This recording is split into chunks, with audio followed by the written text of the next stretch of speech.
Welcome back to the Dentist News Network. This is the second in a series of videos with my guest, Dr. Pat Rabot. He's with the North Scottsdale Center for Oral and Maxillofacial Surgery. Dr. Rabot, welcome back. Thank you for inviting me back, Scott. The word impacted is associated with wisdom teeth. Can you explain that? Impacted is a term that many people hear and really don't understand what that is. Impacted means that the tooth is not totally erupted into the mouth. It means that the tooth is either covered in some part by gum or a combination of gum and bone.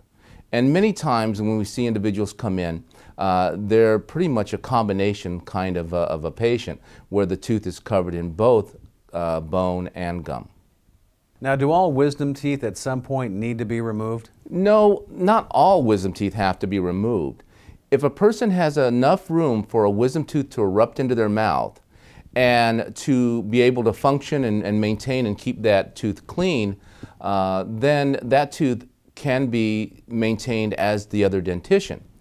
However, if problems develop, such as recurrent decay, periodontal disease, any of those number of issues, then really the tooth needs to be evaluated on if it is salvageable and restorable, or if it should go, and when I say go means to be extracted, to help so that it does not compromise the adjacent teeth. However, if the tooth is impacted, the patient has had orthodontic therapy, and it's clear that there's just not enough room for this third molar to erupt, some intervention is usually done to avoid any possible complications in the future. So say I need to have wisdom teeth extracted. When is the best time? I think when you look at the radiographs that are taken by either the general dentist or the orthodontist or even the oral and maxillofacial surgeon, you try and establish the prognosis and the ability for that tooth to erupt and look at the complications that can occur. Certainly, the longer a tooth is impacted in position, the higher risk of complications post-operatively. If we can be proactive and avoid the increased rate of complications in a tooth that clearly has no room to be to erupt into the proper position, then we become more proactive and recommend that that tooth be removed prior to the formation of the roots and higher complications involving the nerve that runs through the middle of the jawbone and the lower jaw, or the sinus of the upper jaw. Literature suggests that there are higher complication rates in the older patient with the fully developed third molars. Those complications include nerve injury, dry socket. That's where the blood clot is lost and there's just a bony socket for a few weeks, which is very uncomfortable.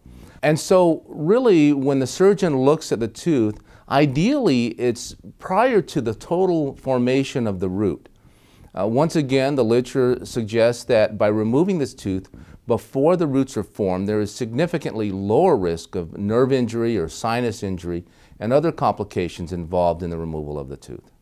And talk about the process, Dr. Rabot. How are wisdom teeth extracted? The way wisdom teeth are removed today, it has become quite streamlined.